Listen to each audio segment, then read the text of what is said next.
book begins with what I've been threatening my clients with writing is the section called Prepositional Tennis.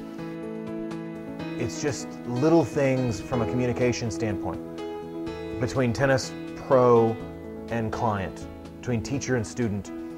If you can't communicate, you can't learn. If you can't communicate, you can't teach. And one of the things that I've found is I wanted them to have information. So I'm trying to help them get better, and in my mind that's a mental thing, is can I give you enough information to become a better tennis player? Running around and hitting balls may make you a better athlete, but it may not make you that much better at tennis at this point. Prepositional tennis is, am I communicating well with you? Do you know what I'm trying to say? Where in optical, I go back to optical and I say, I can explain to you what your tennis coach means when he says, keep your eyes on the ball. Prepositional is a big difference between the prepositions that I use to teach you. If I say hit a ball to someone, what is that? That's nice. Hit it to me. Hit it back to me. If I'm coaching you, I'm going to hit it to you. You can hit it back to me. Like we're warming up. We're going to warm up. We're going to hit the ball back and forth. This is nice, right? We can both benefit from warming up. But if I'm going to hit a ball at you, that's an offensive concept, right? People don't appreciate having a ball hit at them. In doubles, there are two concepts for hitting a ball. I can hit it to someone, which is nice, which is in theory defensive, or I can hit it at someone, which is offensive. So the most obvious concept for hitting a ball at someone in doubles is poaching. Carol Ann's first poach. The communication between Lyle and Carol Ann was good, mostly. She didn't have all the information she needed. She did exactly what she was told. Ball floats across the middle of the court. Lyle said, go across and take it out of the air, drill the other girl at the net. Hit it at the other girl. Come right across, take it right out of the air. So Carol Ann's all fired up, can't wait. She's in her first tennis match. It's a fun story explaining what goes terribly wrong in that story, because Carol Ann all of a sudden realizes that she did something terribly wrong. She didn't know it. It's a little rule, never even came across in the communication between coach and client, between teacher and student. The little thing like that made such a huge difference in the concept. She thought she'd done everything right. Just the communication between a tennis coach and their client. If I tell you to hit a ball at someone, or I tell you to hit the ball to someone, that's the biggest thing. Within prepositional, it's all about communication. It's about, am I telling you to do the right thing?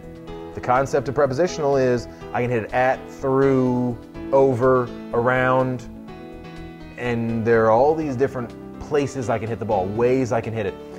All things being equal, and I've got a high ball, I'm going at you. Point's over. If I hit you, I'm sorry I hit you. I'm not really. I'm sorry that you got hit. I'm not sorry I hit you with the ball. That's exactly what I was trying to do. I was trying to hit you with the ball. I'm sorry you got hit with the ball. Right? What I call a tattoo. My clients love that. Everybody where I work with, they love the concept. I said, if I get that high ball and I come across and I put the ball back through the middle, the guy at the baseline is just going to lob me again and the point keeps going. But if I can come across, take that high ball and hit a ball at someone and tattoo somebody, I use it as a verb. I want to tattoo somebody. That ends the point. I'm not sorry I did it. That's what I was trying to do. I'm sorry that you got your tattoo. That is terrible that you got hit with a ball. I've been hit with a ball. It's not a lot of fun. Okay? But my job's to win the point. The most efficient way for me to win a point, tattoo somebody with the ball. Anatomical tennis is something that's been out in the industry for a while, but it's not mainstream at all. The biggest issue, and again, what I'm trying to do with this is bring these things to the forefront. I want it to be a focal point in the tennis industry. We've proven the old style of ball tracking, we've proven it inefficient. It doesn't work. There is a better way to play tennis, and I go through the beginning of that in the anatomical section. The ball goes across my body naturally. One of my favorite stories unfortunately ends up with me getting hit in the face with a tennis ball. It's called Dylan's Revenge.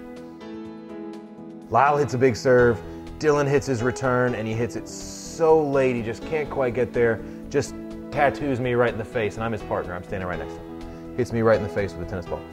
And I use that story and integrate some funny stories. I say funny, I'm bleeding in the story, so it was detrimental to my face, but definitely a funny story, an entertaining, fun concept to say, okay, how are we going to take this? What happened and why? Why did that ball go that direction? And we can explain that. We can explain why the ball goes left, why the ball goes right. We can explain what's probably going to happen. I can show you what your opponent's about to do. I go through all that. The entire concept is, can I be in the right place at the right time more often than not? Anatomical tennis talks about 80% of the time, I can put you in the right place at the right time. You can guess wrong the other 20%. Now, that just means you're not actually paying attention, because you should be able to guess right 100% of the time. And it's not guessing at that point. You're actually reading, what I call reading your opponent. It's no different from poker, no different from figuring out who you're dealing with. It is reading that other person. What are they about to do? What can I see that's specific to them? When they go to hit their forehand and they do something different, is it obvious the ball's going somewhere else? Things like that, to me, depending on how much time you have, because at a certain level, you don't have much time.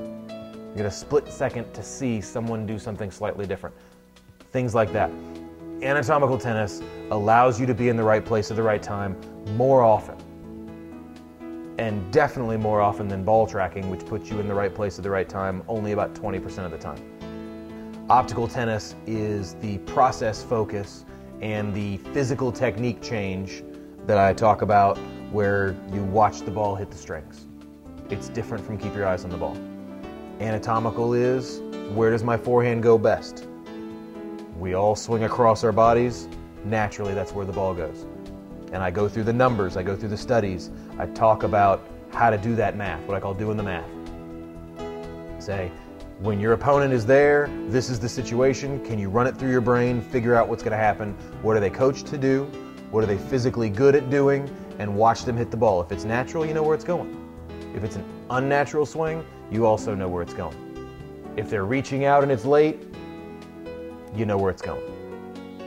Anatomical, optical, preposition. It's putting all those things together into a formidable way to win points. All three of these concepts I talk about on the court. They're the same things that I teach as a tennis pro. And the actual communication is what brought me to prepositional tennis. Running around feeding you tennis balls is one thing, but if I can give you the information that you need, me as a coach, one of the things that I feel I do well is I give you the information that you need to improve on your own, to go out and work on certain things. That's what led me to the book. And it brought me to writing, and it brought me to realize that I have so much that I can't share in an hour on a tennis court. Sharing these concepts, I think sharing optical tennis especially, where watch the ball hit the strings becomes the most important phrase a tennis player learns from the beginning. I think we can revolutionize tennis, and I think I can get that started. I've compiled the information, I've made it fun. I've made it entertaining through stories, jokes.